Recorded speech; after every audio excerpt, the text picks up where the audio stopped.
ಅತ್ತಿತ್ತ ತಿರುಗ್ತಾ ಆಟ ಆಡ್ತಿದ್ದ ಮಗುವನ್ನು ತೋರಿಸಿ ಹಿಡಿದ ರುದ್ರ.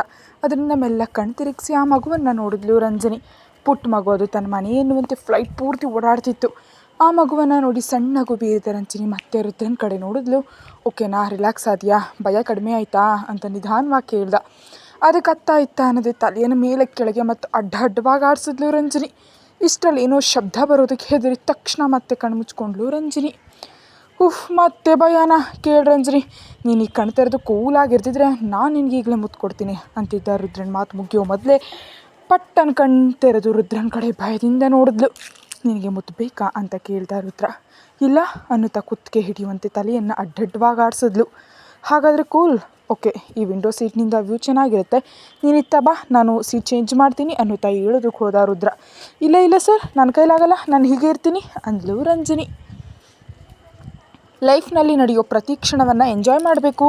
ಖಂಡಿತ ಈ ಕಿಟಕಿಯಿಂದ ಕೆಳಗೆ ನೋಡಿದ್ರೆ ನಿನಗೆ ಚೆನ್ನಾಗಿ ಅನಿಸುತ್ತೆ ಅನ್ನುತ್ತಾ ಕಿಟಕಿ ಕಡೆ ನೋಡೋದಕ್ಕೆ ಹೇಳ್ದ ರುದ್ರ. ಆದರೆ ರಂಜನಿ ಮಾತ್ರ ಸ್ವಲ್ಪವೂ ತಲೆ ತಿರುಗಿಸಿ ಕಿಟಕಿ ಕಡೆ ನೋಡ್ತಿಲ್ಲ, ಕೇವಲ ರುದ್ರನನ್ನೇ ನೋಡ್ತಿದ್ದಾಳೆ.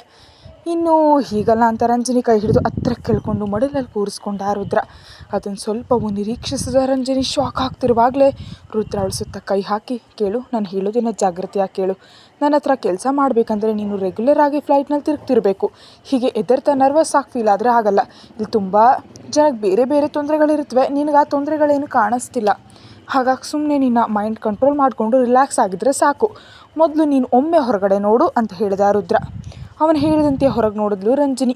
ಬಿಳಿಯ ಮೋಡಗಳು ತಮ್ಮನ್ನು ದಾಟ್ಕೊಂಡು ಹಿಂದಕ್ಕೆ ಹೋಗ್ತಿದ್ವು. ಆಕಾಶ ತುಂಬ ಹತ್ತಿರವಿದ್ದಂತೆ ಮೋಡಗಳ ಹಿಂದಕ್ಕೆ ಹೋಗ್ತಿರುವಂತೆ ಕಾಣಿಸ್ತಿದ್ರೆ ಆ ಪ್ರಯತ್ನವಾಗಿ ಹಿಡಿಯಲು ಕೈಗಳನ್ನ ಮುಂದೆ ಚಾಚಿದ್ಲು ರಂಜನಿ. ಆದರೆ ಅವಳ ಕೈಗಳಿಗೆ ಫೈಬರ್ ಗ್ಲಾಸ್ ತಗಲ್ತು. ಅದನ್ನು ನೋಡಿ ಮೆಲ್ಲಗೆ ನಕ್ಕ ರುದ್ರ. ರಂಜನಿ ಸುತ್ತ ಇನ್ನಷ್ಟು ಕೈ ಬಿಗಿಗೊಳಿಸಿ ಅವಳನ್ನ ತನ್ನ ಮಡಲಲ್ಲಿ ಜಾಗ್ರತೆಯಾಗಿ ಅಡ್ಜಸ್ಟ್ ಮಾಡ್ತಿದ್ದಾನೆ. ಅದನ್ನೇನು ಗಮನಿಸಿದ ರಂಜನಿ ಮಾತ್ರ ವಿಂಡೋದಿಂದ ಹೊರಗಡೆ ನೋಡುತ್ತಲೇ ಇದ್ದಾಳೆ. ತನ್ನ ಪ್ರಿಯತಮೆ ತನಗಷ್ಟು ಹತ್ತಿರ ಇದ್ದರೆ ಮೈ ಮರೆತಿದ್ದಾನೆ ರುದ್ರ. ಅವಳ ಕೂದಲಿನಿಂದ ಬರೋ ಸುಗಂಧವನ್ನು ಇಷ್ಟಪಡ್ತಿದ್ದಾನೆ. ಅವಳ ಕೂದಲು ಅವನ ಮುಖದ ಮೇಲೆಲ್ಲ ಹರಡಿದ್ರು ಅವನಿಗೆ ಸ್ವಲ್ಪವೂ ಬೇಸರ ಇಲ್ಲ. ಅವಳ ತೂಕ ಎಷ್ಟಿದ್ರೂ ಹೊರೋದಕ್ಕೆ ಅವನು ಸಿದ್ಧನಾಗಿದ್ದಾನೆ. ಆ ಮೋಡಗಳನ್ನ ನೋಡ್ತಾ ರುದ್ರನ ಕೈಗಳಲ್ಲಿ ಪೂರ್ತಿಯಾಗಿ ರಿಲ್ಯಾಕ್ಸ್ ಆದ ರಂಜನಿ ಮೆಲ್ಲಗೆ ಫ್ಲೈಟ್ಗೆ ಹೊಂದ್ಕೊಂಡ್ಳು. ಇಷ್ಟರಲ್ಲಿ ಏರ್ ಹೋಸ್ಟೆಸ್ ಬಂದು, ಮೇಡಮ್ ನೀವು ಓಕೆನಾ ಅಂತ ಕೇಳಿದ್ಲು. ಹಾಂ ಓಕೆ ಅನ್ನುತ್ತಾ ಪಟ್ಟನ್ ರುದ್ರನ ಮಡಿಲಿನಿಂದ ಎದ್ಲು. ಇಟ್ಸ್ ಓಕೆ, ರಿಲ್ಯಾಕ್ಸ್ ಅನ್ನುತ್ತಾ ಸೀಟ್ ತೋರಿಸ್ತಾ ಏರ್ ಹೋಸ್ಟೆಸ್ ರಂಜನಿಯಲ್ಲಿ ಕೂತ್ಕೊಳ್ಳುವಷ್ಟರಲ್ಲಿ ವೆಯ್ಟ್ ರಂಜನಿ ಅನ್ನುತ್ತಾ ಹೋಗಿ ಅವಳ ಸೀಟ್ನಲ್ಲಿ ಕೂತ್ಕೊಂಡ ರುದ್ರ. ವಿಂಡೋ ಸೀಟ್ನಲ್ಲಿ ಸೆಟಲ್ ಆದ ರಂಜನಿ ಮೊದಲಿನಂತೆಯೇ ಹೊರಗೆ ನೋಡ್ತಾ ಉಳ್ಕೊಂಡ್ಳು. ರುದ್ರ ಸರ್ವವನ್ನು ಮರೆತು ಅವಳನ್ನೇ ನೋಡ್ತಿದ್ದಾನೆ. ಸ್ವಲ್ಪ ಹೊತ್ತಿಗೆ ಫುಡ್ ಬರೋದಕ್ಕಿಬ್ಬರು ಲೈಟಾಗಿ ತಿಂದರು. ತಿಂದ ನಂತರವು ರಂಜನಿ ಹೊರಗೆ ನೋಡುತ್ತಲೇ ಇದ್ದಾಳೆ. ಅವಳ ಮುಖದಲ್ಲಿದ್ದ ಎಕ್ಸೈಟ್ಮೆಂಟ್ ಮತ್ತು ರಿಲ್ಯಾಕ್ಸೇಷನ್ಸ್ ನೋಡಿ ಖುಷಿಯಾದ ರುದ್ರ ಮೊಬೈಲ್ ತೆಗೆದು ಹೊರಗೆ ನೋಡೋದ್ರಲ್ಲಿ ಲೀನವಾದ ರಂಜನಿ ಮತ್ತು ತನ್ನನ್ನು ಸೇರಿಸಿ ಒಂದು ಫೋಟೋ ತೆಗೆದ. ಫೋಟೋ ನ್ಯಾಚುರಲ್ ಆಗಿ ತುಂಬ ಚೆನ್ನಾಗಿ ಬಂದಿತ್ತು. ಹಾಗೆ 4-5 ಫೋಟೋಗಳನ್ನ ತೆಗೆದು ಮೊಬೈಲ್ ಜೇಬ್ನಲ್ಲಿ ಇಟ್ಕೊಂಡ. ಹೊರಗಡೆ ನೋಡಿ ರಂಜನಿ ನಿದ್ರೆ ಬಂದಂತಾಗಲು ಕೂಡಲೇ ಹಿಂದಕ್ಕೆ ವಾಲಿ ಕಣ್ಣು ಮುಚ್ಕೊಂಡ್ಳು. ಅವಳ ಚೀರ ಅಡ್ಜಸ್ಟ್ ಮಾಡಿದ ರುದ್ರ ಬೆಡ್ಶೀಟ್ ತೆಗೆದು ಹೊತ್ತಿಸಿದ್ರಿಂದ ರಂಜನಿ ಚೆನ್ನಾಗಿ ನಿದ್ರೆ ಮಾಡಿದ್ಲು. ಅವಳ ಪಕ್ಕದಲ್ಲೇ ಇದ್ದ ರುದ್ರ ಅವಳನ್ನ ನೋಡಿ ಸಣ್ಣದಾಗಿ ನಕ್ಕು ಇನ್ನಷ್ಟು ಹತ್ರಕ್ಕೆ ಸರಿದು ಇಬ್ಬರಿಗೂ ಸೇರಿಸಿ ಇನ್ನೊಂದು ಫೋಟೋ ತೆಗೆದ. ಅವಳು ನಿದ್ರಿಸ್ತಿರುವಷ್ಟು ಹೊತ್ತು ಅವಳನ್ನೇ ನೋಡ್ತಾ ಕಾಲ ಕಳೆದ ರುದ್ರ. ಅದನ್ನೇನು ತಿಳಿಯದ ರಂಜನಿ ಯಾವುದೇ ಟೆನ್ಷನ್ ಇಲ್ಲದೆ ತುಂಬ ಗಾಢವಾಗಿ ನಿದ್ರೆಗೆ ಜಾರಿದ್ಲು. ಮತ್ತೊಂದೆಡೆ ಹಿಂದಿನ ದಿನ ವೀರ ಹೇಳಿದ ವಿಷಯದ ಬಗ್ಗೆ ಪದೇ ಆಲೋಚಿಸ್ತಿದ್ದಾಳೆ ಅನ್ಸೂಯ. ಆ ವಿಷಯ ತಿಳಿದಾಗಿನಿಂದ ಅವಳಿಗೆ ಹುಚ್ಚಿಡ್ದಂತಾಗಿದೆ. ದ್ವೇಷಿಸೋದ್ರಲ್ಲಿ ಇಷ್ಟು ಮಟ್ಟಕ್ಕೆ ದ್ವೇಷಿಸ್ತಾರ? ಹೆಚ್ಚು ಕಡಿಮೆ ಪ್ರಾಣಕ್ಕಿಂತ ಹೆಚ್ಚಾಗಿ ಪ್ರೀತಿಸಿದ ಹುಡುಗಿ ಮೇಲೆ ಪಂಚಪ್ರಾಣ ಇಟ್ಕೊಂಡಂತೆ ಸೇಡನ್ನು ಇಟ್ಕೊಂಡಿದ್ದಾನೆ ವೀರ. ಅವನ ಸೇಡು ನಿಜಕ್ಕೂ ಆವಿನ ಸೇಡಿಗಿಂತ ಭೀಕರವಾಗಿ ಅನ್ನಿಸ್ತಾ ಇದೆ. ಅಸಲು ಇವನಿಗೆ ಇಷ್ಟೊಂದು ಕೋಪ ಇರೋದು ಕಾರಣ ಏನು ಅಂತ ನಾನು ತಿಳ್ಕೊಳ್ಬೇಕು. ಅದು ಹೇಗೆ ತಿಳಿಯುತ್ತೆ? ಇವನಿಗಿರೋ ದ್ವೇಷವನ್ನು ನೋಡ್ತಿದ್ರೆ ರಂಜನಿ ಇವನ ಕೈ ಸಿಕ್ಕರೆ ಅವಳ ಪರಿಸ್ಥಿತಿ ದಾರುಣವಾಗಿ ಬದಲಾಗುತ್ತೆ. ಅಸಲು ಮೊದಲು ವೀರ ಅವಳನ್ನ ಯಾಕೆ ಕೊಲ್ಬೇಕು ಅಂದ್ಕೊಂಡಿದ್ದಾನೋ ಆ ಪೂರ್ತಿ ಕಾರಣ ತಿಳಿಯೋದು ಹೊರತು ನಾನು ರಂಜನಿಯನ್ನು ಉಳಿಸೋದಕ್ಕೆ ಸಾಧ್ಯ ಇಲ್ಲ. ಹಾಗೆ ನನ್ನ ವೀರನನ್ನು ಪೂರ್ತಿಯಾಗಿ ನನ್ನವನ್ನಾಗಿ ಮಾಡ್ಕೊಳ್ಳೋದಕ್ಕಾಗಲ್ಲ ಅಂತ ಅಂದ್ಕೊಂಡ ಅನ್ಸೂಯ ಈ ವಿಷಯ ಏನಿದ್ರು ರಂಜನಿ ಹತ್ತಿರವೇ ತೀರ್ಮಾನ ಮಾಡ್ಕೊಳ್ಬೇಕಂತ ಫಿಕ್ಸ್ ಆದ್ಲು. ಎದ್ದಾಗಿನಿಂದ ಸೋಫಾದಲ್ಲಿ ಕೂತು ಆಲೋಚನೆಯಲ್ಲಿ ಮುಳುಗಿರೋ ಅನ್ಸೂಯಾಳನ್ನು ನೋಡಿ, ಏನೀ ದಿನ ರೆಸ್ಟೋರೆಂಟ್ಗೆ ಹೋಗ್ತಿಲ್ವಾ ಅಂತ ಕೇಳಿದ ವೀರ. ಆಗಲೇ ಕೆಲಸದವ್ರು ಹೋಗಿದ್ದಾರೆ, ಅವ್ರು ಮ್ಯಾನೇಜ್ ಮಾಡ್ತಾರೆ, ನಾನು ಸ್ವಲ್ಪ ಹೊತ್ತು ಬಿಟ್ಟು ಹೋಗ್ತೀನಿ ಅಂತ ಹೇಳಿದ್ಲು ಅನ್ಸೂಯ. ಸರಿ ಹೋಗಿ ನನಗೊಂದು ಕಾಫಿ ತೊಗೊಂಡು ಬಾ ಅಂತ ವಿಚಿತ್ರವಾಗಿ ಮುಖ ಮಾಡಿ ಅಂದ ವೀರ. ಅದಕ್ಕೆ ಒಂದು ಕಾಫಿ ತಂದು ಕೊಟ್ಲು ಅನ್ಸೂಯ. ಹಿಂದಿನ ದಿನದವರೆಗೆ ಮುದ್ದಾಗಿ ಇಷ್ಟವಾಗಿ ಕಂಡ ವೀರ ಈಗ ಅವಳ ಕಣ್ಣಿಗೆ ರಾಕ್ಷಸನಂತೆ ಕಾಣ್ತಿದ್ರೆ ಅವಳಿಗೆ ಭಯ ಆಗ್ತಿದೆ. ಅದರಲ್ಲೂ ರಾತ್ರಿ ಅವಳಿಗೆ ಸಾವನ್ನು ತುಂಬ ಹತ್ತಿರದಿಂದ ತೋರಿಸಿದ್ದ. ಅದನ್ನು ಅವಳು ಊಹಿಸಿರಲಿಲ್ಲ. ಅವಳ ಕಣ್ಣಿನಲ್ಲಿ ಭಯ ಕಾಣ್ತಿದ್ರೆ ಏನಾಯಿತು, ಯಾಕೆ ಹೆದರ್ತಿದ್ಯಾ ಅಂತ ಕೇಳ್ದ ವೀರ. ಏನಿಲ್ಲ ಅಂತ ತಲೆ ಅಡ್ಡವಾಗಿ ಆಡಿಸಿದ ಅನ್ಸೂಯ. ವೀರ, ನೀನು ಒಂದು ವಿಷಯ ಕೇಳಲ್ಲ ಅಂದ್ಲು. ಏನಿಲ್ಲ ಅನ್ನತ್ಲಿ, ವಿಷಯ ಅಂತೀಯ, ಏನು ಸಮಾಚಾರ ಅಂದ. ನೀನು ಅಸಲು ಆ ರಂಜಿನಿ ಯಾಕೆ ಕೊಲ್ಬೇಕು ಅಂದ್ಕೊಂಡಿದ್ಯಾ, ನನಗೆ ಹೇಳಲ್ವಾ ಅಂತ ಕೇಳಿದ್ಲು ಅನ್ಸೂಯ. ಯಾಕೆ ಹೇಳಬೇಕು, ನಿನಗೆ ಯಾಕೆ ಹೇಳಬೇಕು, ಹೇಳಿದ್ರೆ ನೀನೇನು ಮಾಡ್ತೀಯಾ, ಹೋಗವಳನ್ನ ಕೊಂದು ಬರ್ತೀಯಾ, ಇಲ್ದಿದ್ರೆ ಕಾರಣ ಸರಿ ಇಲ್ಲ ಅಂತ ಆ ರಂಜಿನಿನ ನನ್ನಿಂದ ದೂರ ಮಾಡಿ ಕಾಪಾಡ್ತೀಯಾ ಅಂತ ಕೇಳ್ದ ವೀರ. ಆ ಮಾತಿಗೆ ತಡಬಡಾಯಿಸ್ದ. ಅದೇನಿಲ್ಲ ವೀರ, ನೀನೇನು ಹೇಳಿದೆ ಅದೇ ಮಾಡ್ತೀನಿ. ಆದರೆ ಅಸಲು ಯಾವ ಕಾರಣದಿಂದ ನೀನು ಅವಳನ್ನ ಕೊಲ್ಬೇಕು ಅಂದ್ಕೊಂಡಿದ್ಯೋ ನನಗೆ ತಿಳಿಬೇಕಲ್ವಾ. ಒಂದು ಪ್ರಾಣ ತೆಗೆಯೋದು ನಮಗೆ ಸುಲಭವೇ, ಆದರೆ ಎದುರಿನ ವ್ಯಕ್ತಿ ತಪ್ಪು ಇದೆಯೋ ಇಲ್ವೋ ತಿಳಿಬೇಕಲ್ವಾ ಅಂದ್ಲು ಅನ್ಸೂಯ. ನೀನೇನು ತಿಳ್ಕೊಳ್ಳೋ ಅವಶ್ಯಕತೆ ಇಲ್ಲ. ನೀನೇನು ಆ ರಂಜಿನಿ ಮೇಲೆ ಸೇಡು ತೀರಿಸ್ಕೊಳ್ಳೋ ಅವಶ್ಯಕತೆಯೂ ಇಲ್ಲ. ಅವಳ ಮೇಲೆ ಸೇಡಿನೆಂದು ನಾನೇ ತೀರಿಸ್ಕೊಳ್ಬೇಕು. ನನ್ನ ಮನೆಯ ಮಹಾಲಕ್ಷ್ಮಿಯಾಗಿ ಆಹ್ವಾನಿಸಿ ದರಿದ್ರದ ಲಕ್ಷ್ಮಿಯಾಗಿ ಹೊರಗೆ ಕಳಿಸ್ತೀನಿ. ನರಕ ಅಂದರೆ ಏನಂತ ಅವಳಿಗೆ ತೋರಿಸ್ತೀನಿ. ಅಲ್ಲಿವರೆಗೆ ಅನವಶ್ಯಕವಾಗಿ ವಿಷಯಗಳ ಬಗ್ಗೆ ಯೋಚಿಸಿ ನನ್ನ ಮೂಡ್ ಹಾಳು ಮಾಡಬೇಡ ಅಂದ ವೀರ. ಇನ್ನು ಆ ಮಾತಿಗೆ ಅನ್ಸೂಯ ಏನು ಮಾತಾಡಲಾಗದೆ ರೆಡಿಯಾಗಿ ಬಂದು ಹ್ಯಾಂಡ್ ಬ್ಯಾಗ್ ತೊಗೊಂಡು ಹೋಗ್ತಿದ್ದೀನಿ, ನೀನು ಯಾವಾಗ ಬರ್ತೀಯಾ ಅಂತ ಕೇಳಿದ್ಲು.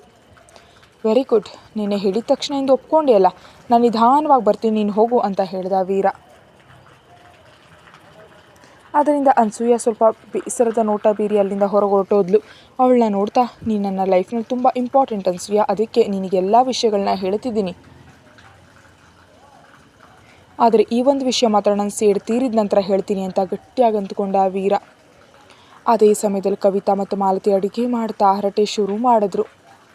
ಮಾಲತಿ, ನಮ್ಮ ರಂಜಿನಿ ಕೆಲಸ ಸೇರಿ 2 ವರ್ಷವಾಗ್ತಾ ಬಂತು. ಹೆಚ್ಚು ಕಡಿಮೆ ಸಾಲಗಳು ಕೂಡ ಸ್ವಲ್ಪ ತೀರಿದ ಹಾಗಿವೆ ಅಲ್ವಾ. ಎಲ್ಲಾದರೂ ಒಂದು ಚಿಕ್ಕ ಮನೆ ಕೊಂಡ್ಕೊಂಡು ಆಮೇಲೆ ಅವಳಿಗೆ ಮದುವೆ ಮಾಡು ಅಂದ್ಲು ಕವಿತಾ. ನೀನು ಹೇಳಿದ್ದು ಚೆನ್ನಾಗಿದೆ ಕವಿತಾ, ಆದರೆ ಮನೆ ಅಂದರೆ ಸುಮ್ಮನೆ ಮಾತೆ, ತುಂಬ ಹಣ ಬೇಕಾಗುತ್ತೆ, ಅದಕ್ಕೆ ತುಂಬ ದಿನ ಕಷ್ಟಪಡಬೇಕು. ಈಗ ನಾನು ಮನೆ ಯಾಕೆ, ಸ್ವಲ್ಪ ಹಣ ಉಳಿಸಿ ಮೊದಲು ಅವಳು ಮದುವೆ ಮಾಡಿ ಒಂದು ಸಂಸಾರ ಮಾಡಿಕೊಟ್ರೆ ನನ್ನ ಕೆಲಸ ಮುಗಿಯುತ್ತೆ ಅಂದ್ಲು ಮಾಲತಿ. ಹಾಗೆ ಅಂದ್ಕೊಳ್ಳೋದು ತಪ್ಪು, ಯಾಕಂದ್ರೆ ಅವಳಿಗೆ ಮದುವೆ ಆದರೆ ಅವಳು ಅತ್ತೆ ಮನೆಗೆ ಹೋಗ್ತಾಳೆ ಕರೆಕ್ಟ್, ಆದ್ರೆ ಆಗ ನೀನೆಲ್ಲಿದೆಯಾ, ಮದುವೆ ಆದಮೇಲೆ ಅವಳು ಗಂಡ ಬಂದರೆ ಅವ್ರನ್ನ ಎಲ್ಲಿಗೆ ಇರಿಸ್ತೀಯ, ಆವಾಗ ನೀನು ಹೇಗೆ ಬದುಕ್ತೀಯ, ಮೊದಲು ಇದ್ದ ಈಗ ನೀನು ಹೇಗಿದೆಯಾ, ಅವಳ ಅತ್ತೆ ಮನೆಯವರು ನಿನಗೆ ಹಣ ಕೊಡೋದಕ್ಕೆ ಬಿಡ್ತಾರಾ, ನೀನು ಹೇಗೆ ಬದುಕ್ತೀಯ, ಅದೇ ನಿನಗೊಂದು ಸ್ವಂತ ಮನೆ ಇದ್ದರೆ ಆಗ ನೀನು ಗೌರ್ಮೆಂಟ್ ಕೊಡೋ ಪೆನ್ಷನ್ ಹಣದಿಂದ ಆದರೂ ಬದುಕಬಹುದು ಅಂತ ನಕ್ಕದ್ಲು ಕವಿತಾ.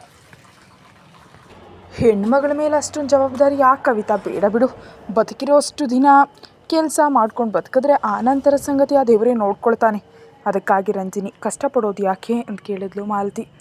ಸರಿ, ಇಷ್ಟವರೆಗೆ ಬಿಡು, ನಾನು ಪ್ರಾಕ್ಟಿಕಲಾಗಿ ಮಾತಾಡ್ತಿದ್ದೀನಿ, ಫೀಲ್ ಆಗಬೇಡ. ರಂಜಿನಿ ಲೈಫ್ ಚೆನ್ನಾಗಿರುತ್ತೆ, ನಾವು ಅವಳ ಲೈಫ್ ಪರ್ಫೆಕ್ಟ್ ಆಗಿರ್ಬೇಕಂತ ಬಯಸೋಣ. ಲೈಫ್ ಪೂರ್ತಿ ನೀನು ಇರೋದಕ್ಕೆ ಸಾಧ್ಯ ಇಲ್ಲ ಅಲ್ವಾ. ಇನ್ ಕೇಸ್ ಅವಳ ಗಂಡ ಅಥವಾ ಅತ್ತೆ ಮನೆಯಿಂದ ಏನಾದರೂ ತೊಂದರೆ ಎದುರಾದರೆ ನೀನು ಇಲ್ದಿದ್ರೆ ಅವಳು ಎಲ್ಲಿಗೆ ಹೋಗಬೇಕು, ಅವಳಿಗಂತೂ ಒಂದು ತವರು ಮನೆ ಇರಬೇಕಲ್ವಾ. ಮನೆ ನಮಗೆ ಧೈರ್ಯ ಕೊಡುತ್ತೆ ಅಂತ ಹೇಳಿದ್ಲು ಕವಿತಾ. ಅವಳ ಮಾತುಗಳು ಸರಿ ಅನ್ನಿಸ್ತಿದ್ರಿಂದ ಆಲೋಚನೆಯಲ್ಲಿ ಬಿದ್ದಲು ಮಾಲತಿ. ಇನ್ನು ಏನು ಯೋಚಿಸ್ತಿದ್ಯಾ, ನೋಡ್ತಿದ್ರೆ ನೀನು ಬೇಗ ರಂಜಿನಿ ಮದುವೆ ಮಾಡ್ಬೇಕು ಅಂದ್ಕೊಂಡಿದ್ಯಾ ಅಂತ ಅನ್ನಿಸ್ತಿದೆ ಅಂತ ಕೇಳಿದ್ಲು ಕವಿತಾ. ಆ ಮಾತಿಗೆ ತಲೆ ಎತ್ತಿ ನೋಡಿದ್ಲು ಮಾಲತಿ. ಏನು ನಿಜಾನಾ, ಹಾಗಿದ್ರೆ ಹುಡುಗನನ್ನು ಕೂಡ ನೋಡಿದ್ಯಾ ಅಂತ ಹೇಳಿದ್ಲು ಕವಿತಾ. ಹೌದು ನೋಡಿದ್ದೀನಿ ಅಂತ ಬಾಂಬ್ ಸಿಡಿಸಿದ್ಲು ಮಾಲತಿ. ರಂಜಿನಿ ಮದುವೆ ಬಗ್ಗೆ ಕವಿತಾ ಮತ್ತು ಮಾಲತಿ ಮಧ್ಯೆ ಟಾಪಿಕ್ ಬಂತು. ಆಗ ಅವಳು ಯಾರಾದರೂ ಹುಡುಗನ ನೋಡಿದ್ಯಾ ಅಂದಾಗ ಅವಳು ಸಡನ್ನಾಗಿ ನೋಡಿದ್ದೀನಿ, ನನ್ನ ದೃಷ್ಟಿಯಲ್ಲಿ ಒಬ್ಬ ಒಳ್ಳೆ ಹುಡುಗ ಇದ್ದಾನೆ ಅಂತ ಹೇಳಿದ್ಲು. ಆ ಮಾತು ಕೇಳಿದ ಕವಿತಾ ಶಾಕ್ ಆದ್ಲು. ಯಾರೇ ಆ ಹುಡುಗ, ಯಾರು ಅಂತ ಕೇಳಿದ್ಲು ಕವಿತಾ. ಇದಾನೆ ಒಬ್ಬ ಹುಡುಗ, ತುಂಬ ಒಳ್ಳೆ ಹುಡುಗ, ಆದರೆ ರಂಜಿನಿಗೆ ಅವನಂದರೆ ಇಷ್ಟ ಇದೆಯೋ ಇಲ್ವೋ ತಿಳಿಯೋದು, ಅವಳನ್ನ ಕೇಳಬೇಕು ಅಂತ ಹೇಳಿದ್ಲು ಮಾಲತಿ. ಅದೆಲ್ಲ ಸರಿ, ಮೊದಲು ಆ ಹುಡುಗ ಯಾರು ಅಂತ ಹೇಳು ಅಂತ ಮತ್ತೊಮ್ಮೆ ಕೇಳಿದ್ಲು ಕವಿತಾ. ಅವನ ಹೆಸರು ವೀರ, ನನ್ನ ಅಕ್ಕ ಅಂತ ಕರೀತಾನೆ. ಸೇರಿದ ಕೆಲವು ಬಾರಿಗಳಲ್ಲಿ ಅವನಿಗೇನು, ಅವನ ಮನಸ್ಥಿತಿ ಏನು ಅಂತ ನಂಗೆ ಚೆನ್ನಾಗಿ ಅರ್ಥ ಆಯಿತು. ತುಂಬ ಒಳ್ಳೆ ವ್ಯಕ್ತಿ, ಹತ್ತಿರದಲ್ಲಿ ಇನ್ನೊಂದು ರೆಸ್ಟೋರೆಂಟ್ ಇಟ್ಕೊಂಡಿದ್ದಾನಂತೆ, ಒಳ್ಳೆ ಹುಡುಗಿದ್ರೆ ಮದುವೆ ಆಗೋದಕ್ಕೆ ಸಿದ್ಧನಾಗಿದ್ದಾನೆ ಅಂತ ಹೇಳಿದ್ಲು ಮಾಲತಿ. ರೆಸ್ಟೋರೆಂಟ್ ಇಟ್ಕೊಂಡಿದ್ದಾನ, ಹಾಗಾದರೆ ಪರವಾಗಿಲ್ಲ, ಆದರೆ ಅವನು ಒಳ್ಳೆಯವನು ಅಂತ ಅಷ್ಟು ಬೇಗ ಹೇಗೆ ಡಿಸೈಡ್ ಮಾಡಿದೆ ಅಂತ ಕೇಳಿದ್ಲು ಕವಿತಾ. ಕೆಲವರನ್ನ ನೋಡಿದ್ರೆ ಹಾಗೆ ಅನಿಸುತ್ತೆ, ನನಗೆ ವೀರನ್ನ ನೋಡಿದ್ರು ಹಾಗೆ ಅನ್ನಿಸ್ತು. ತುಂಬ ಸಹಾಯ ಮಾಡ್ತಾನೆ, ಎಲ್ರಿಗೂ ಗೌರವ ಕೊಡ್ತಾನೆ, ಸಣ್ಣ ಮಕ್ಕಳನ್ನ ಮುದ್ದು ಮಾಡ್ತಾನೆ ಅಂತ ಇನ್ನೂ ಏನೋ ಹೇಳಲು ಹೊರಟ ಮಾಲತಿ ಮಾತುಗಳಿಗೆ ಅಡ್ಡಿಪಡಿಸುತ್ತಾ, ಅದೆಲ್ಲ ಸುಳ್ಳು, ಮೇಲೆಲ್ಲರೂ ಚೆನ್ನಾಗಿರ್ತಾರೆ ಮಾಲತಿ, ಆದರೆ ಅವ್ರ ಜೊತೆ ಟ್ರಾವೆಲ್ ಮಾಡಿದ್ರೆ ಮಾತ್ರ ಅವ್ರು ಏನೋ ಅನ್ನೋ ತಿಳಿಯುತ್ತೆ. ನಮ್ಮ ಜೀವನದಲ್ಲಿ ಎಷ್ಟೋ ಏಟು ತಿಂದಿದ್ದೀವಿ. ಇಂಥ ವಿಷಯದಲ್ಲಿ ಆಲೋಚಿಸಿ ಹೆಜ್ಜೆ ಇಡಬೇಕು. ನೀನು ಅಷ್ಟು ಬೇಗ ಅವನ್ನ ನಿನ್ನ ಮಗಳಿಗೆ ಮದುವೆ ಮಾಡಬೇಕು ಅಂತ ಡಿಸೈಡ್ ಆಗಬೇಡ, ನೋಡೋಣ ಅಂದ್ಲು ಕವಿತಾ. ಅನ್ನದ ಅಗಳು ಒಂದನ್ನು ಹಿಡಿದ್ರೆ ಸಾಕು, ಇಡೀ ಅನ್ನ ಬೆಂದಿದೆಯೇ ಇಲ್ಲವೇ ಅಂತ ಹೇಳಬಹುದು. ಹಾಗೆ ವೀರನ್ ವಿಷಯದಲ್ಲಿ ಕೂಡ ನಡೆದ 2-3 ಘಟನೆಗಳಿಗೆ ನನಗೆ ಒಳ್ಳೆಯ ಅಭಿಪ್ರಾಯ ಬಂದಿದೆ ಕವಿತಾ ಅಂದ್ಲು ಮಾಲತಿ. ನೀನು ಹಳೆ ಕಾಲದ ವ್ಯಕ್ತಿರತೆ ಮಾತಾಡಬೇಡ. ನೀನು ಆ ಚಂದ್ರನನ್ನು ಹೀಗೆ ಇಷ್ಟಪಟ್ಟೆ ಅಲ್ವಾ? ಎಲ್ಲರನ್ನ ಬಿಟ್ಟು ಬಂದು ಮದುವೆ ಆದೆ. ಅವನೇನು ಮಾಡ್ದ? ನಿನ್ನ ಜೀವನವನ್ನು, ಹುಟ್ಟಿದ ಮಗುವನ್ನು ನಡು ಸಮುದ್ರದಲ್ಲಿ ಬಿಟ್ಟು ಹೋದ. ಆದರೂ ಇದು ರಂಜನಿ ಲೈಫ್, ಅವಳೇ ಡಿಸೈಡ್ ಮಾಡಬೇಕು. ಅನಾವಶ್ಯಕವಾಗಿ ನಾವು ಇನ್ವಾಲ್ವ್ ಆಗಿ ಅವಳಿಗೆ ತೊಂದರೆ ಆಗಬಾರ್ದು ಅಂದ್ಲು ಕವಿತಾ. ಅವಳಿಗೆ ಏನು ಗೊತ್ತು, ಚಿಕ್ಕ ಮಗು ಅಂದ್ಲು ಮಾಲತಿ. ಇನ್ನು ಸಾಕು ಮಾಡ್ತೀಯಾ? ಅವಳು ಚಿಕ್ಕ ಮಗು ಹೇಗೆ ಕೆಲಸ ಮಾಡ್ತಾ ನಿನ್ನನ್ನು ನನ್ನ ಸಾಕ್ತಿದ್ದಾಳೆ ಅಂಥವಳು ಚಿಕ್ಕ ಮಗು ಹೇಗಾಗ್ತಾಳೆ? ಆದರೂ ಅವಳು ಚಿಕ್ಕ ಮಗು ಆಗಿದ್ದಾಗ ಆಗಲೇ ಮದುವೆ ಸಂಬಂಧಗಳನ್ನ ಯಾಕೆ ನೋಡ್ತಿದ್ಯಾ? ಇಂಥ ಡೈಲಾಗ್ಗಳನ್ನ ಮಾತಾಡಬೇಡ. ಯಾವ ಡಿಸಿಷನ್ ಆದರೂ ರಂಜನಿಗೆ ಹೇಳಿ, ಅವಳು ಪೂರ್ತಿ ಒಪ್ಪಿಗೆಯಿಂದ ತಗೋ ಅಂತ ಗಟ್ಟಿಯಾಗಿ ಹೇಳಿದ್ಲು ಕವಿತಾ. ಆ ಮಾತಿಗೆ ಮಾಲತಿ ತಲೆ ಆಡಿಸಿದ್ಲು. ಆದರೆ ಈ ಇಬ್ಬರಿಗೂ ತಿಳಿಯೋದ ವಿಷಯ ಏನಂದರೆ, ಅಷ್ಟರಲ್ಲೇ ವೀರ ಮನೆಗೆ ಬಂದಿದ್ದ. ಅವರಿಬ್ಬರು ರಂಜನಿ ಬಗ್ಗೆ ಮಾತಾಡ್ಕೊಳ್ತಿದ್ರೆ ಕೇಳಿಸ್ಕೊಳ್ತಾ ಅಲ್ಲೇ ನಿಂತುಬಿಟ್ಟಿದ್ದ. ಯಾವಾಗ ಮಾಲತಿ ಬಾಯಿಂದ ರಂಜನಿಗೆ ತನ್ನನ್ನೇ ಕೊಟ್ಟು ಮದುವೆ ಮಾಡಬೇಕಂತ ಅಂದ್ಕೊಂಡ್ಲೋ, ತನ್ನ ಪ್ಲ್ಯಾನ್ ವರ್ಕೌಟ್ ಆಗ್ತಿದೆ ಅಂತ ಸಂತೋಷಪಟ್ಟ. ಅಷ್ಟರಲ್ಲಿ ಕವಿತಾ ಹಾಕಿದ ಕಡ್ಡಿಗಳು ಉರಿದು ಹೋಗಿ ಕವಿತಾಳನ್ನೇ ಮುಗಿಸ್ಬಿಡ್ಬೇಕಂತ್ಕೊಂಡ. ಆದರೆ ರಿಸ್ಕ್ ಬೇಡ ಅಂದ್ಕೊಂಡು ಇನ್ನು ಸ್ವಲ್ಪ ಮಾಲತಿಯನ್ನು ಬಗ್ಸಿದ್ರೆ ಪ್ಲ್ಯಾನ್ ಸಕ್ಸಸ್ ಆಗುತ್ತೆ ಅಂತ ಹುಡುಕ್ತಾ ಅಲ್ಲಿರದೆ ಸೈಲೆಂಟಾಗಿ ಹೊರಟೋದ ವೀರ. ಮತ್ತೊಂದೆಡೆ ರಂಜನಿ ಮತ್ತು ರುದ್ರ ಇಬ್ಬರು ಇಟಲಿ ಏರ್ಪೋರ್ಟ್ನಲ್ಲಿ ಲ್ಯಾಂಡ್ ಆದರು. ಇಡೀ ಟ್ರಿಪ್ನಲ್ಲಿ ಕೂಡ ರಂಜನಿ ಒಂದು ಮಾತಾಡಲಿಲ್ಲ, ರುದ್ರ ಕೂಡ ಅವಳನ್ನ ಮಾತಾಡಿಸಲಿಲ್ಲ. ಇಬ್ಬರು ಕ್ಯಾಬ್ ಬುಕ್ ಮಾಡಿಕೊಂಡು ಒಂದು 5 ಸ್ಟಾರ್ ಹೋಟೆಲ್ನಲ್ಲಿ ಇಳಿದ್ರು. ತಕ್ಷಣವೇ ಫಿಕ್ಸ್ ಆದ ಟ್ರಿಪ್ ಆಗಿದ್ದರಿಂದ ಒಂದೇ ರೂಮ್ ಬುಕ್ ಮಾಡಿದರು.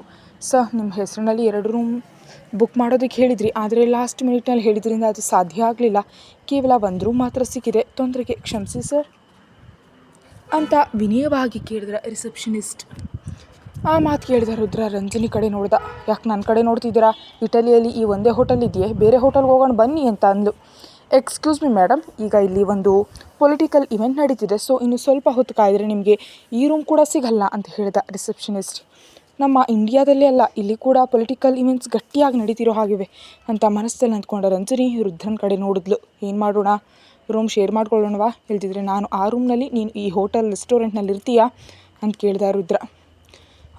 ಆ ಮಾತಿಗೆ ಹಲ್ಲು ಕಟಕಟ ಕಡಿತಾ, ಅವ್ರು ಹೇಳಿದ್ರಿಂದ ಸುಮ್ಮನಾಗ್ತೀರಾ ಸರ್? ಇಲ್ಲಿ ರೂಮ್ ಬುಕ್ ಮಾಡಿ, ನಾನು ಇರ್ತೀನಿ, ನೀವು ಬೇರೆ ಹೋಟೆಲ್ ರೂಮ್ ಹುಡ್ಕೊಳ್ಬಹುದಲ್ವಾ ಅಂದ್ಲು ರಂಜನಿ. ಹಾಗಾದರೆ ಓಕೆ, ನೀನು ಒಂದು ಹೋಟೆಲ್ನಲ್ಲಿ ನಾನೊಂದು ಹೋಟೆಲ್ನಲ್ಲಿ ಇರೋಣ ಅಂತೀಯಾ, ಅಷ್ಟೇನಾ ಅಂತ ಕೇಳಿದ ರುದ್ರ. ಅದಕ್ಕೆ ಟಕಟಕ ಅಂತ ಹೌದು ಅನ್ನುವಂಥ ತಲೆ ಆಡಿಸಿದ್ಲು ರಂಜನಿ. ಸರಿ, ನಾನಿಲ್ಲಿ ಹೋಟೆಲ್ ರೂಮ್ ತೊಗೊಳ್ತಿದ್ದೀನಿ, ಇಲ್ಲಿ ನಾನಿರ್ತೀನಿ, ನೀನು ಬೇರೆ ಹೋಟೆಲ್ ನೋಡ್ಕೋ ಅಂತ ಹೇಳಿದ ರುದ್ರ. ಅದೇನು ಸರ್, ನನಗಿಲ್ಲಿ ಏನು ಗೊತ್ತು ಅಂತ ನೀವು ಹೀಗೆ ಹೇಳ್ತಿದ್ದೀರಿ? ನಾನು ಇಟಲಿಗೆ ಬರೋದಿದೆ ಫಸ್ಟ್ ಟೈಮ್, ಈ ರೂಮ್ನಲ್ಲೇ ನಾನಿರ್ತೀನಿ, ನೀವೇ ಬೇರೆ ರೂಮ್ಗೆ ಹೋಗಿ ಅಂತ ಹೇಳಿದ್ಲು ರಂಜನಿ. ಮತ್ತು ಅಷ್ಟು ಇನ್ನೋಸೆನ್ಸ್ ಬೇಡ, ಅಸಲು ಹಾಗಾಗಲ್ಲ. ನಾನು ಯಾವಾಗ ಇಟಲಿಗೆ ಬಂದರೂ ಇದೇ ಹೋಟೆಲ್ನಲ್ಲಿ ಇರ್ತೀನಿ, ಬೇರೆ ಹೋಟೆಲ್ನಲ್ಲಿ ನನಗೆ ಸ್ವಲ್ಪವೂ ಕಂಫರ್ಟ್ ಇರಲ್ಲ ಅಂತ ಹೇಳಿದ ರುದ್ರ. ಇಲ್ಲ, ನನಗಿಲ್ಲಿ ಏನೂ ತಿಳಿಯೋದು, ಹೇಗಿದ್ದರೂ ನೀವು ಯಾವಾಗಲೂ ಇಲ್ಲೇ ಇರ್ತೀರಲ್ಲ, ಸೊ ಇದು ಸೇಫ್, ಆದ್ದರಿಂದ ನಾನಿಲ್ಲೇ ಇರ್ತೀನಿ ಅಂತ ಹೇಳಿದ್ಲು ರಂಜನಿ. ಇವರಿಬ್ಬರು ಹೀಗೆ ಚರ್ಚೆ ಮಾಡ್ತಿರುವಾಗ ಮಧ್ಯದಲ್ಲಿ ಬಂದ ರಿಸೆಪ್ಷನಿಸ್ಟ್, ಮೇಡಮ್ ನೀವಿಬ್ಬರು ಜಗಳ ಆಡಬೇಡಿ, ನಿಮಗೆ ಕೊಟ್ಟಿರೋ ಸೂಟ್ ರೂಮ್ನಲ್ಲಿ 2 ರೂಮ್ಗಳಿರುತ್ತವೆ, ಸೊ ನಿಮಗೆ ತೊಂದರೆ ಆಗಲ್ಲ. ಇನ್ಫ್ಯಾಕ್ಟ್ ಅದು ಡಬಲ್ ಬೆಡ್ರೂಮ್ ಫ್ಲ್ಯಾಟ್ನಂತೆಯೇ ಇರುತ್ತೆ, ಹಾಗಾಗಿ ನೀವು ಅದರಲ್ಲೇ ಅಡ್ಜಸ್ಟ್ ಮಾಡ್ಕೋಬಹುದು ಅಂತ ಹೇಳಿದ್ಲು. ಆ ಮಾತಿಗೆ ಹಣೆ ಮೇಲೆ ಬೆರೆ ಇಟ್ಟು ರುದ್ರನ ಕಡೆ ನಿಜಾನ ಅನ್ನುವಂತೆ ನೋಡಿದ್ಲು ರಂಜನಿ. ಹೌದು ಅಂತ ತಲೆ ಆಡಿಸ್ತಾ ರುದ್ರ. ನಿಮಗೆ ಗೊತ್ತಿದ್ದು ಇಲ್ಲಿವರೆಗೆ ಇಷ್ಟೊಂದು ಜಗಳ ಯಾಕೆ ಆಡಿದ್ರಿ ಅಂತ ಮೆಲ್ಲ ಕೇಳಿದ್ಲು ರಂಜನಿ. ನಿನ್ನ ಜೊತೆ ಜಗಳ ಆಡಬೇಕು ಅಂತ ಆಸೆ ಇತ್ತು, ಅದಕ್ಕೆ ಜಗಳ ಆಡಿದೆ, ಮುಗೀತಲ್ಲ, ಇನ್ನು ಹೋಗೋಣವಾ ರೂಮ್ಗೆ ಅಂತ ಕೇಳಿದ ರುದ್ರ. ಆ ಮಾತಿಗೆ ಮೂತಿ ತಿರುಗಿಸಿ ಸರಿ ಅನ್ನುವಂತೆ ತಲೆ ಆಡಿಸಿದ್ಲು ರಂಜನಿ. ಇಬ್ಬರು ಸೇರಿ ಅವರಿಗೆ ಕೊಟ್ಟ ರೂಮ್ಗೆ ಹೋದರು. ರಿಸೆಪ್ಷನಿಸ್ಟ್ ಹೇಳಿದಂತೆ ಆ ರೂಮ್ನಲ್ಲಿ 2 ಬೆಡ್ರೂಮ್ಗಳು, ಸಣ್ಣ ಹಾಲ್, ಸಣ್ಣ ಕಿಚನ್ ಕೂಡ ಇದ್ವು. 2 ಬೆಡ್ರೂಮ್ಗಳಿಗೆ ಅಟ್ಯಾಚ್ಡ್ ಬಾತ್ರೂಮ್ಗಳಿದ್ವು. ಓ ಮೈ ಗಾಡ್, ಇದು ಹೋಟೆಲ್ ರೂಮ್ ಅಲ್ವಾ? ಇಲ್ಲ ನಿಜವಾಗಿಯೂ ವಿಲ್ಲ ಅಲ್ವಾ? ಇಷ್ಟು ಲಕ್ಸುರಿ ಆಗಿದೆ. ಆ ರೂಮ್ ಪೂರ್ತಿ ಕಣ್ಣು ದೊಡ್ಡದು ಮಾಡಿ ನೋಡ್ತಾ ಕೇಳಿದ್ಲು ರಂಜನಿ. ಆ ಮಾತಿಗೆ ಅವಳ ಕಡೆ ವಿಚಿತ್ರವಾಗಿ ನೋಡಿ ಅಷ್ಟರಲ್ಲೇ ನಗ್ತಾ, ವಿಲ್ಲ ಆಗಿದ್ರೆ ಒಂದೊಂದು ತೊಗೊಂಡಿಲ್ಲ ಉಳಿದು ಬಿಡ್ತೀಯಾ ಅಂತ ತಮಾಷೆ ಮಾಡ್ತಾ ಕೇಳಿದ ರುದ್ರ. ನಮ್ಮಂಥವ್ರಿಗೆ ಅಷ್ಟು ಆಸೆ ಬೇಡ ಬಿಡಿ ಸರ್, ನಾವು ಇಂಥವುಗಳನ್ನ ನೋಡಿ ಸಂತೋಷ ಪಡಬೇಕೇ ಹೊರತು ಕೊಡಬೇಕು ಅಂತ ಕನಸು ಕಾಣಬಾರ್ದು. ಆದರೆ ನೀವು ತೊಗೋಬೋದಲ್ವ ಸರ್? ಆದರೂ ತೊಗೊಳ್ಳೋದು ಯಾಕೆ, ಡೈರೆಕ್ಟಾಗಿ ನಮ್ಮ ಬೆಂಗಳೂರಿನಲ್ಲೂ ಇಂತಹ ಒಂದು ಹೋಟೆಲ್ ಕಟ್ಟಿಸ್ಬಿಡಿ ಅಂದ್ಲು ರಂಜನಿ. ಆ ಮಾತಿಗೆ ನಗ್ತಾ, ಆಗಲೇ ಬಿಸ್ನೆಸ್ ಪ್ಲ್ಯಾನ್ ಕೂಡ ಮಾಡ್ತಿದ್ಯಾ? ಸರಿ, ಮೊದಲು ಆ ಆಟೆ ನಿಲ್ಲಿಸಿ ಹೋಗಿ ಫ್ರೆಶ್ ಆಗು, ನನಗಾಗಲೇ ಸುಸ್ತಾಗ್ತಿದೆ. ನಿನ್ನ ಗಲಾಟೆಗೆ ಅದು ಇನ್ನೂ ಸ್ವಲ್ಪ ಜಾಸ್ತಿ ಆಯಿತು. ಅಂತ ಬೇಸರದಿಂದ ಪಕ್ಕದ ರೂಮ್ಗೆ ಹೊರಟೋದ. ಅವನ ಕಡೆ ಮುನಿಸಿನಿಂದ ನೋಡಿ ಈ ಮಹಾನುಭಾವ ಯಾವಾಗ ಹೇಗಿರ್ತಾರೋ ಅರ್ಥನೇ ಆಗಲ್ಲ ಅಂತ ಅಂದ್ಕೊಳ್ತಾ ರಂಜಿನಿ ಕೂಡ ಇನ್ನೊಂದು ರೂಮ್ಗೆ ಹೋದ್ಲು. ಸ್ವಲ್ಪ ಹೊತ್ತಿಗೆ ಅವಳು ಫ್ರೆಶ್ ಆಗಿ ಹಾಲಿಗೆ ಬರುವಷ್ಟರಲ್ಲಿ ರುದ್ರ ಕಾಫಿ ಮಾಡ್ಕೊಂಡು ಕುಡಿತಿದ್ದ. ನಾನು ಕಾಫಿ ಆರ್ಡರ್ ಮಾಡಲಿಲ್ವಾ ಸರ್ ಅಂತ ಕೇಳಿದ್ಲು ರಂಜಿನಿ. ನಾನೇನಾದರೂ ನಿನ್ನ ಅಸಿಸ್ಟೆಂಟಾ ನಿನಗೋಸ್ಕರ ಎಲ್ಲವನ್ನ ಮಾಡೋದಕ್ಕೆ? ನೀನು ನನಗೆ ಮಾಡಬೇಕಾದನ್ನು ನನ್ನನ್ನೇ ಕೇಳ್ತಿದ್ಯಾ? ನಿನ್ನ ಕಾಫಿ ನೀನೇ ಆರ್ಡರ್ ಮಾಡ್ಕೊ ಹೋಗು ಅಂದ ರುದ್ರ. ನಾನು ಕೇಳಿದ ಒಂದು ಕಾಫಿಗೆ ಇಷ್ಟೊಂದು ಉತ್ತರ ಬೇಕಾ ಅಂತ ಅಂದ್ಕೊಂಡು ರಂಜಿನಿ ರೂಮ್ ಬಾಯ್ಗೆ ಫೋನ್ ಮಾಡಿ ಇನ್ನೊಂದು ಕಾಫಿ ತರೋದಕ್ಕೆ ಹೇಳಿದ್ಲು. ಕಾಫಿ ಬಂದ ನಂತರ ಇಬ್ಬರು ಕಾಫಿ ಕುಡಿದು ನಿಮಗೆ ಮೀಟಿಂಗ್ ಯಾವಾಗ ಮತ್ತು ನಾವು ರಿಟರ್ನ್ ಯಾವಾಗ ಹೋಗ್ತೀವಿ ಅಂತ ಕೇಳಿದ್ಲು ರಂಜಿನಿ. ಕಾನ್ಫರೆನ್ಸ್ ನಾಡಿದ್ದು, ನಾಳೆ ಪೂರ್ತಿ ಫ್ರೀ. ಕಾನ್ಫರೆನ್ಸ್ ಆದಮೇಲೆ ಇಲ್ಲಿ ಕೆಲವು ಬಿಸ್ನೆಸ್ ಡೀಲಿಂಗ್ಸ್ ಇವೆ, ಸೊ ಎಷ್ಟಂದರೂ 1 ವಾರ ಇಲ್ಲೇ ಇರ್ತೀವಿ ಅಂತ ಹೇಳಿದ ರುದ್ರ. ಓಕೆ, ಹಾಗಾದರೆ ಸಂಜೆ ನಾವೆಲ್ಲ ಫ್ರೀ ಅಲ್ವಾ ಸರ್? ಇಲ್ಲಿ ನೋಡಬೇಕಾದ ಪ್ಲೇಸಸ್ ಏನೇನಿರುತ್ತೆ ಅಂತ ಕೇಳಿದ್ಲು ರಂಜಿನಿ. ತುಂಬಾ ಇವೆ. ಏನು ನೋಡೋದಕ್ಕೆ ಹೋಗ್ತೀಯಾ ಅಂತ ಕೇಳಿದ ರುದ್ರ. ಇಲ್ಲಿ ನನಗೇನು ಗೊತ್ತು, ನೀವು ಕರ್ಕೊಂಡು ಹೋದರೆ ಖಂಡಿತ ಬರ್ತೀನಿ ಸರ್ ಅಂತ ಮುಗ್ಧವಾಗಿ ಮುಖ ಮಾಡಿ ಅಂದ್ಲು ರಂಜಿನಿ. ಏನು, ನಾನು ನಿನ್ನನ್ನು ಕರ್ಕೊಂಡು ಹೋಗಬೇಕಾ? ನೀನೇನಾದರೂ ನನ್ನ ಗರ್ಲ್ ಫ್ರೆಂಡ್ ಅಂದ್ಕೊಂಡ್ಬಿಟ್ಟಿದ್ಯಾ? ಇದು ಮರಿ ಚೆನ್ನಾಗಿದೆ. ನಾವು ಬಂದಿದ್ದು ಆಫೀಸ್ ಕೆಲಸದ ಮೇಲೆ, ಹಾಗಿರುವಾಗ ನಿನ್ನನ್ನು ಕರ್ಕೊಂಡು ಇಟಲಿ ಪೂರ್ತಿ ಸುತ್ತು ಬರಬೇಕಾ ಅಂತ ಸ್ವಲ್ಪ ಸೀರಿಯಸ್ ಆಗಿ ಕೇಳ್ತಾ ರುದ್ರ. ಆ ಮಾತಿಗೆ ರಂಜಿನಿ ಮುಖ ಬಾಡು ಹೋಗಲು ಮೂತಿ ಸೊಟ್ಟಗೆ ಮಾಡಿ ಹಾಲಿನಿಂದ ನೇರವಾಗಿ ಬಾಲ್ಕನಿ ಇದ್ದಿದ್ದರಿಂದ ಡೋರ್ ತೆಗೆದು ಹೊರಗೆ ಹೋದ್ಲು. ಹೊರಗೆ ತಣ್ಣನೆಯ ಗಾಳಿ ಅವಳ ಮುಖಕ್ಕೆ ತಾಕಲು ಫ್ರೆಶ್ ಅನಿಸಿ ಸ್ವಲ್ಪ ಹೊತ್ತು ಬಾಲ್ಕನಿಯಲ್ಲಿ ಅತ್ತಿತ್ತ ನಡೆಯೋದಕ್ಕೆ ಶುರು ಮಾಡಿದ್ಲು. ಗ್ಲಾಸ್ ಡೋರ್ ಆದ್ದರಿಂದ ರಂಜಿನಿ ಕ್ಲಿಯರಾಗಿ ಕಾಣ್ತಿದ್ದಾಳೆ. ಆದ್ದರಿಂದ ಪಿಲ್ಲೋ ಹಿಡಿದು ಅದನ್ನು ನಲಿಸುತ್ತಾ ರಂಜಿನಿನೇ ನೋಡಲು ಶುರು ಮಾಡಿದ ರುದ್ರ. ಇಷ್ಟರಲ್ಲಿ ತನ್ನನ್ನು ಯಾರೋ ದಿಟ್ಟಿಸಿ ನೋಡ್ತಿದ್ದಾರನ್ಸಿ ಸುತ್ತಲೂ ಒಂದು ಸಲ ನೋಡಿದ್ಲು ರಂಜಿನಿ. ಅದನ್ನು ಗಮನಿಸಿ ತಕ್ಷಣ ಫೋನಲ್ಲಿ ತಲೆ ಹಾಕಿದ ರುದ್ರ. ಏನು, ಯಾರೋ ನನ್ನ ನೋಡ್ತಿದ್ದಾರೆ ಅನ್ನಿಸ್ತಿದೆ. ಈ ದೊಡ್ಡ ಮನುಷ್ಯ ಏನೋ ಫೋನ್ ನೋಡ್ತಿದ್ದಾರೆ ಮತ್ತು ನನಗೆ ತಿಳಿಯುವಂತೆ ನನ್ನ ನೋಡೋ ವ್ಯಕ್ತಿ ಯಾರು? ಸುತ್ತಲೂ ಇನ್ನೊಮ್ಮೆ ಇಣುಕಿ ನೋಡಲು ಶುರು ಮಾಡಿದ್ಲು ರಂಜಿನಿ. ಕೆಳಗೆ ಬಿಟ್ಟು ಸುತ್ತಮುತ್ತ ಇಲ್ಲಿ ಮನುಷ್ಯರ ಸುಳಿವು ಕಾಣದಿದ್ದರಿಂದ ಏನೋ ನನ್ನ ಭ್ರಮೆ ಇರಬಹುದು ಅಂತ ತನಗೆ ತಾನೇ ಸಮಾಧಾನ ಮಾಡಿಕೊಂಡ್ಳು ರಂಜಿನಿ. ಅಷ್ಟೇ ಹೊರತು ತನ್ನ ಬಾಸ್ ತನ್ನನ್ನು ನೋಡ್ತಿದ್ದಾನೆ ಅಂತ ರಂಜಿನಿ ಸ್ವಲ್ಪವೂ ನಿರೀಕ್ಷಿಸಿರಲಿಲ್ಲ. ರುದ್ರ ಮಾತ್ರ ಮತ್ತೆ ತಲೆ ಎತ್ತಿ ಕಣ್ಣು ಮಿಟುಕಿಸ್ದೆ ಅವಳನ್ನೇ ನೋಡುತ್ತಲೇ ಮೆಲ್ಲಗೆ ಸೋಫಾದಲ್ಲಿ ಹಿಂದೆ ವಾಲಿ ನಿದ್ರಿಸ್ದ. ಸ್ವಲ್ಪ ಹೊತ್ತಿಗೆ ಒಳ ಬಂದ ರಂಜಿನಿ ಸೋಫಾದಲ್ಲಿ ನಿದ್ರಿಸ್ತಿರೋ ರುದ್ರನ್ನ ನೋಡಿ ಅವನಿಗೆ ತೊಂದರೆ ಕೊಡದೆ ಲೈಟ್ಸ್ ಆಫ್ ಮಾಡಿ ತನ್ನ ರೂಮ್ಗೆ ಹೋದ್ಲು. ಯಾವಾಗಲೂ ಎಚ್ಚರವಾದ ರುದ್ರ, ಇಲ್ಲೇ ಮಲಗಿದ್ನಾ, ಈ ರಂಜಿನಿ ಆದರೆ ಎಬ್ಬಿಸಬಹುದಿತ್ತಲ್ವ ಅಂದ್ಕೊಳ್ತಾ ಎದ್ದು ಹೋಗಿ ರಂಜಿನಿ ರೂಮ್ ಹತ್ರ ಹೋಗಿ ಬಾಗಿಲು ಬಡಿಯಲು ಹೋದ. ಆದರೆ ಆ ಬಾಗಿಲು ತೆರೆದೇ ಇದ್ದಿದ್ದರಿಂದ ಈ ಹುಡುಗಿ ಏನಿದು ಬಾಗಿಲು ಕೂಡ ಹಾಕೊಳ್ಳದೆ ಮಲಗಿದಾಳೆ ಅಂದ್ಕೊಳ್ತಾ ಬಾಗಿಲು ತೆಗೆದ ರುದ್ರ. ಒಳಗೆ ರಂಜಿನಿ ಗಾಢ ನಿದ್ರೆಯಲ್ಲಿದ್ದಾಳೆ. ಹೇಗೂ ನಿದ್ರೆಯಲ್ಲಿದ್ದಾಳಲ್ವಾ ಅಂತ 2 ಹೆಜ್ಜೆ ಒಳಗೆ ಹಾಕಿದ ರುದ್ರ. ಅಲ್ಲೇ ನಿಂತು ಬಿಟ್ಟ. ಅದಕ್ಕೆ ಕಾರಣ ಬೆಡ್ಲೈಟ್ ಬೆಳಕಿನಲ್ಲಿ ರಂಜಿನಿ ಅಂದ ಚಂದಗಳು ಕಣ್ಣಿಗೆ ಹಬ್ಬದಂತಿರಲು ರುದ್ರನಿಗೆ ಅವಳನ್ನ ಬಿಟ್ಟು ಹೋಗೋದಕ್ಕೆ ಮನಸ್ಸಿಲ್ಲ. ಅದಕ್ಕೆ ಪಕ್ಕದಲ್ಲಿದ್ದ ಸ್ಟೂಲನ್ನು ಶಬ್ದ ಮಾಡದೆ ತಂದವಳು ಪಕ್ಕದಲ್ಲಿ ಕೂತು, ಎಷ್ಟು ಮುದ್ದಾಗಿ ಕಾಣ್ತೀಯಮ್ಮ, ನಿನ್ನ ಹೀಗೆ ಎದುರಿಗೆ ಇಟ್ಟುಕೊಂಡು ಸುಮ್ಮನೆ ಕೂತ್ಕೊಳ್ಳೋದು ಎಷ್ಟು ಕಷ್ಟ ಆಗ್ತದೆ ಗೊತ್ತಾ? ನಿನ್ನ ಕಾನ್ಫರೆನ್ಸ್ ಅಂತ ಸುಳ್ಳು ಹೇಳಿ ಇಷ್ಟು ದೂರ ಕರ್ಕೊಂಡು ಬಂದಿದ್ದು ನಾನೊಂದು ಕಡೆ ನೀನೊಂದು ಕಡೆ ನಿದ್ರೆ ಮಾಡೋದಕ್ಕೆ. ನಿನ್ನ ಫಾಸ್ಟ್ ಮರೆತು ನನ್ನ ಜೊತೆ ಹೆಜ್ಜೆ ಹಾಕೋದಕ್ಕೆ ಇಲ್ಲಿ ಕರ್ಕೊಂಡು ಬಂದಿದ್ದೀನಿ. ಇಲ್ಲಿರೋ ಅಷ್ಟು ದಿನ ನನ್ನ ಟೈಮೆಲ್ಲ ನಿಂದೆ. ಸೈಟ್ ಸೀನ್ ಬೇಕಾ? ನೀನು ಹೀಗೆ ಕೇಳೋದಲ್ಲಮ್ಮ, ಆರ್ಡರ್ ಮಾಡೋ ದಿನ ಬರಬೇಕು, ದಿನಕ್ಕೊಂದು ಪ್ಲೇಸ್ ಸುತ್ತಿಸ್ತೀನಿ, ರೆಡಿ ಆಗಿರಬೇಬಿ ಅಂತ ನಿದ್ರಿಸ್ತಿರೋ ರಂಜನ್ ಜೊತೆ ಮಾತಾಡುತ್ತಲೇ ಇದ್ದ ರುದ್ರ. ಅವನ ಮಾತುಗಳು ತಿಳಿತೀವಿಯೋ ಏನೋ, ರಂಜಿನಿ ಮುಖ ಪ್ರಶಾಂತವಾಗಿ ಬದಲಾಗಿ ಹೊಳಿತಿದೆ. ಅವಳ ತುಟಿಗಳು ಮೇಲೆ ಸಣ್ಣ ನಗು ಕಾಣ್ತಿದೆ. ಅದನ್ನು ಗಮನಿಸ್ತಿದ್ದ ರುದ್ರನಿಗೆ ಮನಸ್ಸೆಲ್ಲ ಸಂತೋಷ ತುಂಬ ಹೋಯಿತು. ತುಂಬ ಹೊತ್ತು ರಂಜಿನಿ ಜೊತೆ ಹಠೆ ಹೊಡೆದ ರುದ್ರ ಬೆಳಕಾಗ್ತಿದೆ ಎನ್ನುವಾಗ ಬಿಡಲು ಮನಸ್ಸಿಲ್ದಿದ್ದರೂ ರಂಜಿನಿಯನ್ನು ಬಿಟ್ಟು ತನ್ನ ರೂಮ್ಗೆ ಹೊರಟೋದ. ಅವನು ಹೋದ 5 ನಿಮಿಷಕ್ಕೆ ಎದ್ದ ರಂಜಿನಿ ಸುತ್ತಲೂ ನೋಡಿ ಎಲ್ಲಿಗೆ ಹೊರಟೋದೆ ಅಂತ ಮೇಲೆ ಕೇಳಿಬಿಟ್ಲು. ಅಷ್ಟರಲ್ಲಿ ತನ್ನ ತಲೆಗೆ ತಾನೇ ಹೊಡ್ಕೊಂಡು, ಇದೇನು ನಾನು ಹೀಗೆ ಕೇಳ್ತಿದ್ದೀನಿ, ಆದರೂ ಯಾರವನು? ಕನಸಿನಲ್ಲಿ ಬಂದ, ಏನೇನೋ ಮಾತಾಡ್ದ, ಬಿಟ್ಟು ಹೊರಟೋದ, ಮುಖ ಮಾತ್ರ ಅರ್ಥ ಆಗ್ತಿಲ್ವಲ್ಲ. ಆದರೆ ಈ ಕನಸಿನ ಮನುಷ್ಯರು ನನ್ನ ಜೊತೆ ವರ್ತಿಸೋ ರೀತಿ ಅದ್ಭುತವಾಗಿರುತ್ತೆ, ಆದರೆ ಅವ್ರ ಮುಖಗಳು ಮಾತ್ರ ನೆನಪಿರಲ್ಲ, ಅದೇನೋ ಅಂದ್ಕೊಂಡು ಮತ್ತೆ ಹೊದಿಕೆ ಮುಸುಕು ಹಾಕೊಂಡ್ಲು ರಂಜಿನಿ. ಇನ್ನೊಂದು ಕಡೆ ಸುರಭಿ ತನ್ನ ಓದಿನಲ್ಲಿ ಬ್ಯುಸಿಯಾಗಿ ಹೋಗಿದ್ದಾಳೆ. ಹೇಳಿದಂತೆಯೇ ವೀರೇಂದ್ರ ಸುರಭಿನ ಪ್ರತಿದಿನ ಪಿಕಪ್ ಮಾಡ್ಕೊಳ್ತಿದ್ದಾನೆ. ಆದ್ದರಿಂದ ಅವರಿಬ್ಬರ ನಡುವೆ ದೂರ ಕಡಿಮೆಯಾಗಿ ಸ್ವಲ್ಪ ಸಲಿಗೆ ಉಂಟಾಗಿದೆ. ದಿನದಂತೆಯೇ ಆ ದಿನ ಕೂಡ ಕಾಲೇಜಿನಿಂದ ಇಬ್ಬರು ಹಾಸ್ಟೆಲ್ಗೆ ಬರ್ತಿದ್ದಾರೆ. ಸುರಭಿ, ನಾಳೆ ಏನಿನ್ನ ಪ್ಲ್ಯಾನ್ಸ್ ಅಂತ ಕೇಳ್ದ ವೀರೇಂದ್ರ. ಏನಿದೆ ಮಾವ, ಸ್ವಲ್ಪ ಕೆಲಸ ಇದೆ, ಮುಗಿಸ್ಕೊಂಡು ನನ್ನ ಫ್ರೆಂಡ್ ಮನೆಗೆ ಹೋಗಬೇಕು ಅಂತ ಹೇಳಿದ್ಲು ಸುರಭಿ. ಹೋ ಇಲ್ಲಿ ನಿನಗೆ ಫ್ರೆಂಡ್ಸ್ ಕೂಡ ಇದ್ದಾರಾ ಅಂತ ಕೇಳಿದ ವೀರೇಂದ್ರ. ಹಾಂ, ಇತ್ತೀಚೆಗೆ ಪರಿಚಯ ಆದರು. ಆದರೆ ಅವರು ನನಗಿಂತ ದೊಡ್ಡವರು, ಅಕ್ಕ ಆಗ್ತಾರೆ. ನನಗೆ ಆರೋಗ್ಯ ಸರಿ ಇಲ್ಲದಿದ್ದಾಗ ಅವರೇ ನೋಡಿಕೊಂಡ್ರು. ಆ್ಯಂಡ್ ನಾನು ಒಂದು ಸಲ ಅಲ್ಲ 2 ಸಲ ಪ್ರಾಬ್ಲಮ್ಸ್ನಲ್ಲಿದ್ದಾಗ ಅವರೇ ನನ್ನ ಕಾಪಾಡಿದ್ರು. ಇನ್ಫ್ಯಾಕ್ಟ್ ಅವ್ರು ನನಗೆ ದೇವ್ರು ಕೊಟ್ಟ ಅಕ್ಕ ಅಂತ ಹೇಳಿದ್ಲು. ಅವಳು ಹೇಳ್ತಿರುವಾಗ ಅವಳ ಮಾತುಗಳಲ್ಲಿ ಆ ಅಕ್ಕ ಅನ್ನೋ ವ್ಯಕ್ತಿ ಮೇಲಿರೋ ಗೌರವ, ಪ್ರೀತಿ ಅರ್ಥವಾದ ವೀರೇಂದ್ರ ಇನ್ನು ಆ ವಿಷಯದ ಬಗ್ಗೆ ಹೆಚ್ಚಾಗಿ ಕೇಳಲಿಲ್ಲ. ಸ್ವಲ್ಪ ಹೊತ್ತಿಗೆ, ಸರಿಯಾದರೆ ಫ್ರೀನಾ ಅಂತ ಯಾಕೆ ಮಾವ ಕೇಳಿದೆ, ನಿನಗೇನಾದರೂ ಪ್ಲ್ಯಾನ್ಸ್ ಇದೆಯಾ ಅಂತ ಕೇಳಿದ್ಲು ಸುರಭಿ. ಕತೆ ಮುಂದುವರಿಯುತ್ತೆ. ಹೆಚ್ಚಿನ ವೀಡಿಯೋಗಾಗಿ ಚಾನಲ್ಗೆ ಮೆಂಬರ್ಶಿಪ್ ತಗೊಳ್ಳಿ. Thank you.